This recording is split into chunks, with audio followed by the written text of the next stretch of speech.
Hey, no investors, Dave Puts here, of course, from JKP Holdings. Wanted to show you guys building an amortization schedule will tell you a lot about note investing deal and see why numbers are the way they are and explain a little bit about yield as well as why bidding a percentage UPB makes no sense in the case of this. But it's always useful to build out an amortization schedule so you kind of can know where things are at, um, and just grasp all the time value of money numbers. So I wanted to show you a spreadsheet that we built in Google Sheets, but you can build this in Excel as well, and give you some pointers on how to do that. Obviously, we have our balance, which is the initial loan amount, right? What the term of the loan was, what the interest rate was, what the payment per month is, and the first payment date. All crucial numbers needed to build the additional data. All the rest of the numbers here are for our time value easy view partial calculator that we'll get to in a different video. So what you want to see here is we have a few different columns here. Um, Month being what month of the schedule is it? Month here representing the date of the payment. So you can name that payment date, payment month. This is for number of payments remaining. This is your payment amount, your P&I. This is portion's interest. This portion's principal. And what the balance of that loan after that payment is made. What you can see here in this cell here is a formula called sequence. What this does, it creates a sequence of numbers going all the way down, based on what variables you set in here. We have it set that it does it takes the number, it sets it to a one column, then the next is what number we want to start with, and last is steps. If we do two, we go on even odd scale and vice versa. So that formula there puts the numbers all the way down to as far as we want to go. The first number here is the term plus one because we want to start at zero. Okay. The next column, month, we're going to start with the very first payment date made.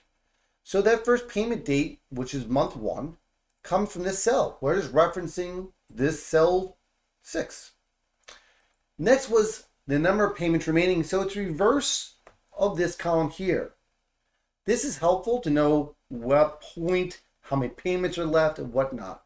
This is why the next due date on a data sheet or paid through date is extremely important, because no matter when you make the payment, the schedule doesn't change. It just goes down to the next payment. If they make a double payment, it goes down too.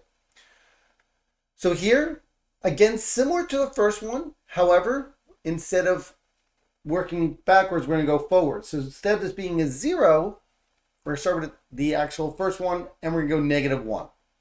Work all the way down. We're going to go 360 rows all the way down. So the next one is called the payment column. This is your total P&I, principal and interest. We have an equation here that says if the A column is not empty, which what quotes means, take from C5. As you can see in C5 is the payment amount. That goes all the way down as long as the A column is not blank. Next one is a drag down formula that we use is a IPMT formula, which is interest payment formula for each individual one, and it changes based on the which payment it is. So as you can see, if A9 is the number, we're going to take the C4, which is the rate. We're going to divide by 12 because it's 12 months of the year. The rate's actually an annual rate. We're going to take C3, which is the term, and then C2, which is right here, is the balance of the loan, initial, right? And as you can see, we go all the way down based on the balance loan, the interest number changes. And the number changes based on this, right? We're looking at the fact that we're on, if A10 is that, we're going to go all the way down the list based on A10, A11, A9, whatnot. It's a third or fourth or fifth payment in that string. And there's 360 payments total. So as you click on these things, you can see how to write out this formula and with the comma. So it actually help you as well as kind of tell you what it looks like or what it should look like. Okay? Again, this is Google Sheets. Principal is very easy. We're going to just take the payment amount, full payment, subtract the interest payment, and that's your principal. Boom. Okay? Next is our balance. Obviously, the first month, 0. We're back to here, C2. Next, we're going to use that if statement again. If A9 is a number, which is 1, or we can make it blank, whatever you guys want to do. We want to subtract G8, which is here, from F9, which is here, right? And subtract it. Remember, we're not subtracting the payment amount. We're subtracting only the principal, because that's what's coming off the loan. And what we do is we take this and we drag this formula all the way down.